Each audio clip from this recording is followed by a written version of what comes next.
Jagat Dewa Bathara ya jagat pangestungkara. Adi-adiku para narpati kang wis kepareng suwewa manggon ana ing alun-alun negara Maespati. Utamane sira kanca-kancaku Narapati Suragati kelawan Kalingga Prana, Kalingga Prati, Wisa Braja, Candraketu kelawan Narpati Sada. Nun wonten dawuh tinimbalan Kakang Prabu Narapati Simparawan. Nun wonten tinimbalan Kakang Simparawan. Ana dawuh menapa Kakang Simparawan? Wonten dawuh Kakang Simparawan. Ana dawuh menapa Kakang Simparawan?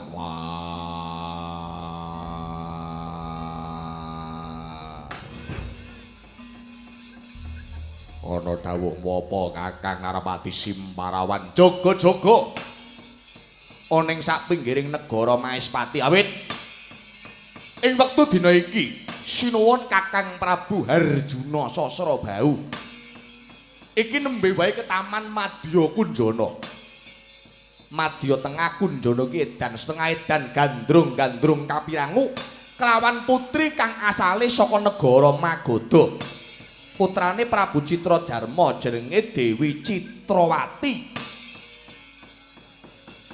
Kekarepane Sang Prabu Harjuna Sasrabau ki bakal nglamar manggon ana ing negara Magadha, ananging miturut kabar kang tak tampa negara Magadha dina semengko lagi ya ke Taman Huruwara. Mbuh saka ngendi aku ora ngerti. Mula aku karo kowe kabeh jaga-jaga ana ing tapel wates negara Maespati mbok menawa ana dawuh saka ngarsane Kakang Prabu Harjuna Sasrabau. Inggih ngestakaken dawuh. Nuwun pangapunten Kakang. Piye? Hawanipun manggen wonten ing negara Maespati menika ora dibenten kaliyan negara-negara sanesipun. Hawanipun menika ora diatis, Kakang.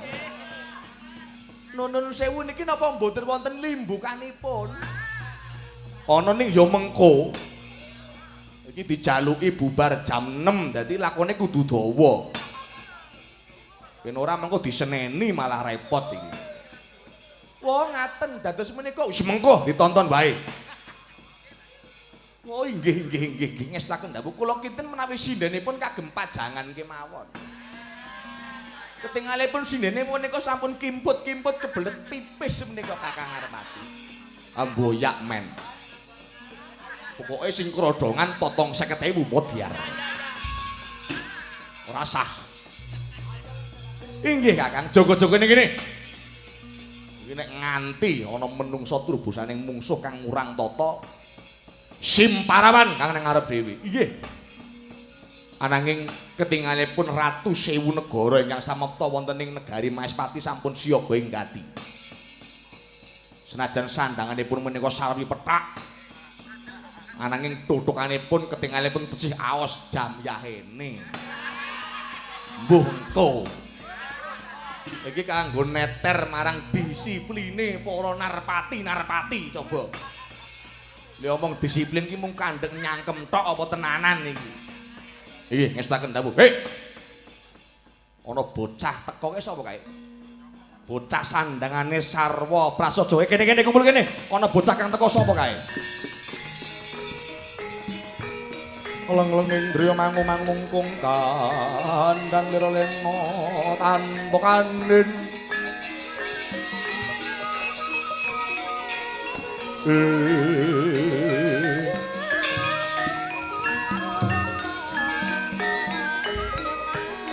Yang tanpa samung-musang tiah lomo tiah utama.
Mandeg Kisanak.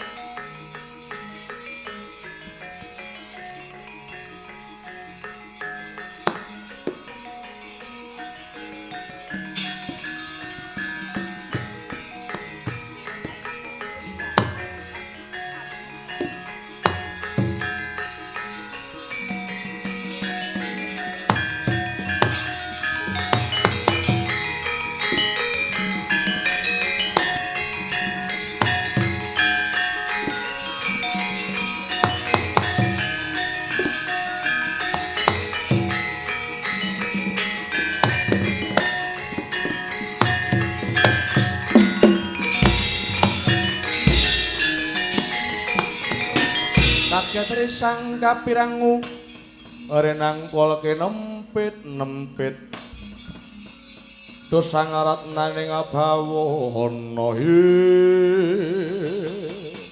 jagat dewa Bathara ya jagat pangestungkara ana pawongan yen to nitik marang gebyaring sandangan iki genah sarwa prasaja pawakane kuning ngemu giring ning kaya-kaya ora ndek unggah-ungguh ketemu karo ratu kok mung hormat nyembah we ora Kisana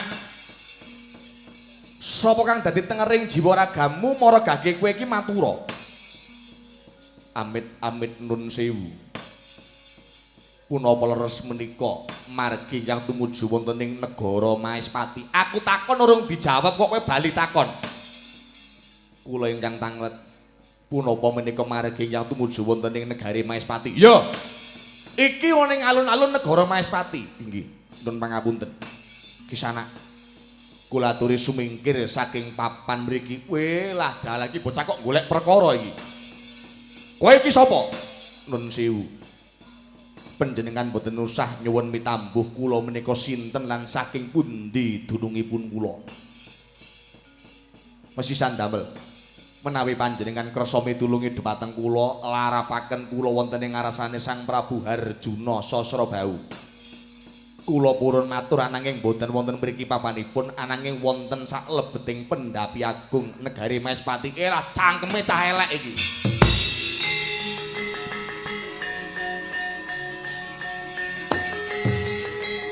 Atos-atos Kamas. Yo.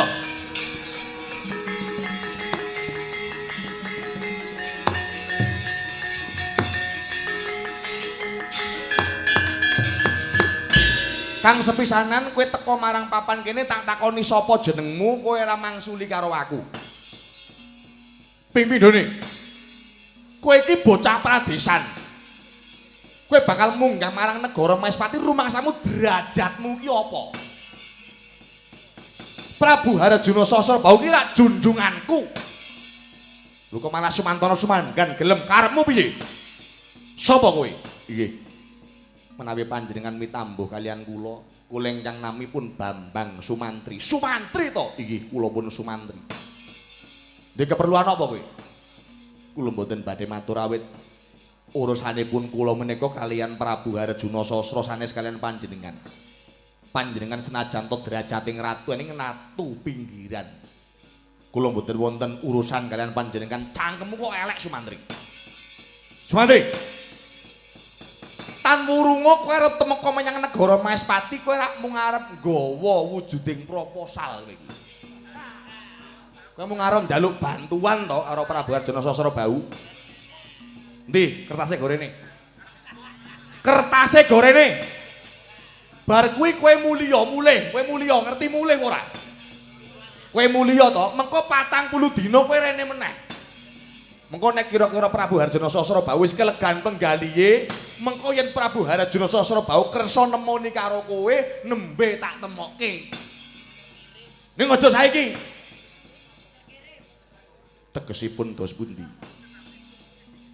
Punapa rai-rai kula menika rai-rai nyuwun sumbangan napa dos pundi? Ora ngono. Ning kowe iki bocah pradesan ngono kok. Aku lho Ratu Gong Binaturata. Kula mboten tanglet panjenengan menika ratu napa mboten ingkang kula